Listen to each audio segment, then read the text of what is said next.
শান্তিপুর নামে একটি গ্রাম ছিল। সেই গ্রামে বাস করত ঝুমা ও শিবু। তারা দুজনে ঘুরতে যাব বলে প্ল্যান করেছিল। কই হলো গো, ভাবছি নতুন বছরে একটা নতুন জায়গায় ঘুরতে যাব, তোমার তো হয়ই না। তাড়াতাড়ি রেডি হও। হ্যাঁ, হয়ে গেল। চলো, ওইদিকে রাস্তাটা অতটাও ভালো না। তোমার সব জায়গাতে তো ভয় লেগেই থাকে, চলো কিচ্ছু হবে না। তারপর ঝুমা ও শিবু তৈরি হয়ে তাদের গন্তব্যের দিকে রওনা দিল। পথ চলতে চলতে জঙ্গলের পথ চলে এলো এবং রাত্রিও নেমে এলো।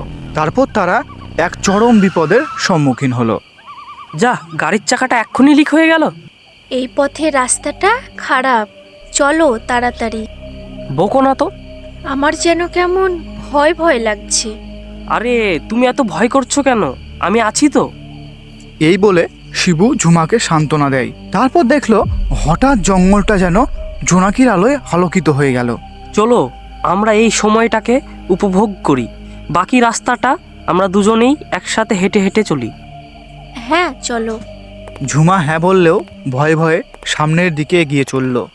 দেখো এই রাস্তাটা কত সুন্দর, গাড়ির টায়ারটা যদি লিক না হতো এই সুন্দর মুহূর্তটাকে আমরা উপভোগ করতেই পেতাম না।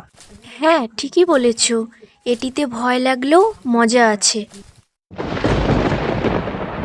তাড়াতাড়ি চলো, মেঘ করছে, জল পড়লে আমরা দুজনেই ভিজে যাব।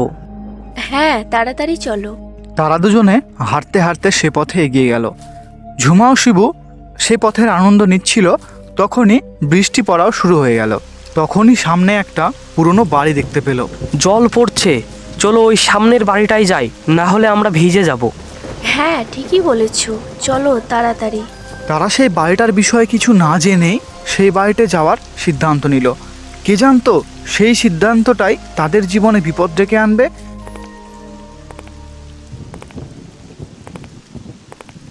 এই যে, কেউ কি বাড়িতে আছেন?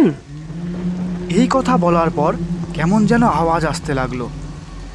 আমার ভয় লাগছে, চলো এখান থেকে। এই বাড়িতে কেউ কি থাকে না নাকি? কাউকে দেখা যাচ্ছে না। হঠাৎ অন্ধকার থেকে একটি ভূত উড়ে এলো। এখানে যে প্রেমিক প্রেমিকারা আসে তাদের এটাই শেষ দিন হয়। কে কে তুমি? কোথা থেকে বলছো? তোরা আমাকে দেখতে পাবি না, আমি যাকে দেখা দেবো সেই একমাত্র দেখতে পাবে আমাকে। আমাদেরকে ছেড়ে দিন, আমরা আর এখানে আসবো না, কোনো দিনও আসবো না। তোদের দুইজনাকেই ছেড়ে দেবো, কিন্তু তোদেরকে একটা পরীক্ষা দিতে হবে। কেমন পরীক্ষা দিতে হবে আমাদের? তোরা দুইজনা দুইজনাকে ভালোবাসিস? হ্যাঁ, কিন্তু তুমি এই পরীক্ষা দিতে চাও কেন? কারণ তোদের মতন আমিও একটি ছেলের সাথে প্রেম করতাম, তারপরে আমাকে সে ঠকিয়েছিল, দিয়ে আমি সুসাইড করেছিলাম।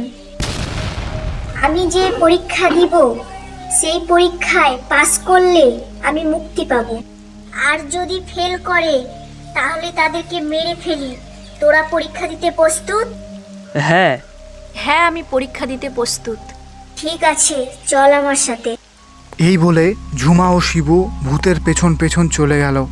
তাদের দুজনকে দুই আলাদা ঘরে একটি টেবিলের সামনে বসিয়ে দিল এবং সেই টেবিলে রাখা ছিল একটি দুধের পাত্র।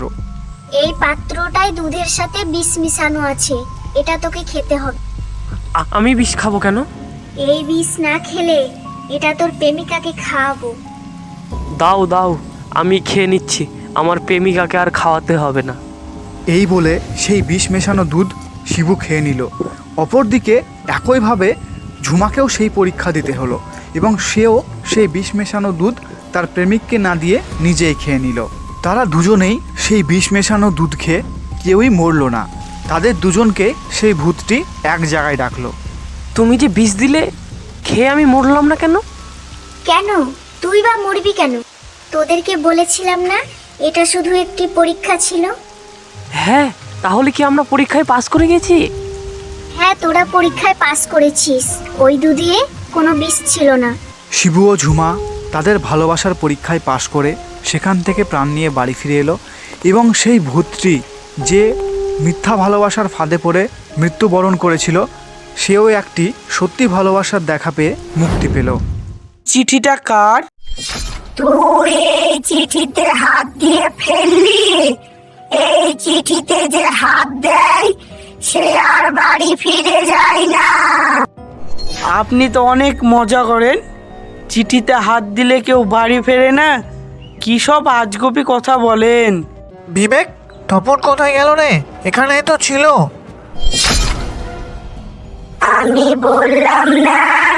এই কথাটি বলে বৃদ্ধ মানুষটিও সেখান থেকে অদৃশ্য হয়ে গেল। শুভ ও বিবেক দুজনেই ভয় পেয়ে সেখান থেকে দৌড়ে বাইরে বেরিয়ে এলো।